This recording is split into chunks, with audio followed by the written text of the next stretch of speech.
thank you for that wonderful journey through Paris. It's absolutely fantastic, and I've scribbled about 50 things to say in response to it, and I'll try and narrow it down to one that just dribbles on.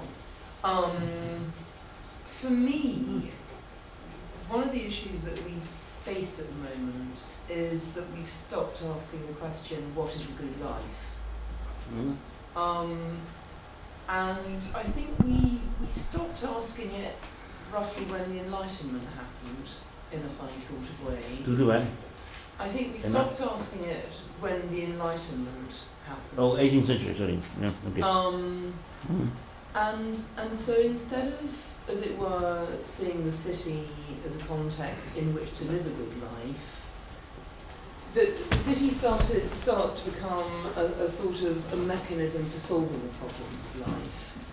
And obviously with industrialisation this gets radically ramped up because you can't have suburbs without trains, so it's with industrialisation that not only does the sort of this coming together of all the conditions of life, which are extremely difficult, start to get quote unquote solved. And I think it's with the idea of life as something to be solved rather than lived that we begin to lose urbanity.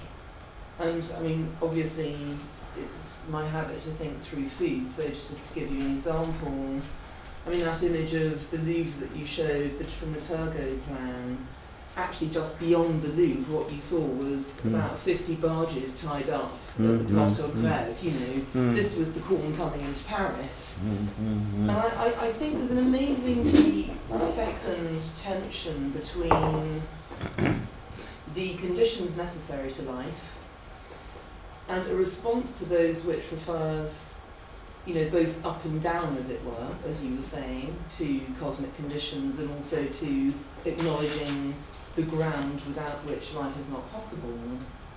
And a sort of degree of difficulty that comes with that territory. In other words, Paris really struggled to feed itself, and in fact the revolution was not unrelated to the fact that it's landlocked and there were 9 failed Price of bread was mostly the decisive moment. Yes, exactly. But I think, coming on to our sort of current condition, I think one of the issues we face with our tabula rasa is that without really doing the thinking, we've kind of inherited an idea of a good life, which is really about material comfort and not a vast amount else. So as the railways allow suburbia to spread, they also, for instance, allow the reality of eating, say, meat coming in the form of live animals walking into the city, to become invisible. In other words, we start to do a trade-off between what it is to lead a good life that becomes what it is to lead a comfortable life without having to exert ourselves too much. And I'm wrestling with this at the moment, just simply in terms of the way we outsource the results of living the way we do, and we don't see them and we don't think about them, and I think we've got an ethical crisis of a magnitude that's, in some ways unparalleled, because we don't really acknowledge what's going on. And for me, a really interesting avenue to explore would be to say, again, as I say, to re-ask the question, what is a good life?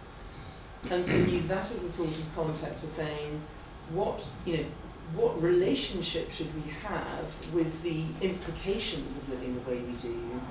And how can a city both accommodate those and make them visible? So that, if you like, the city fabric itself becomes ethically accountable again.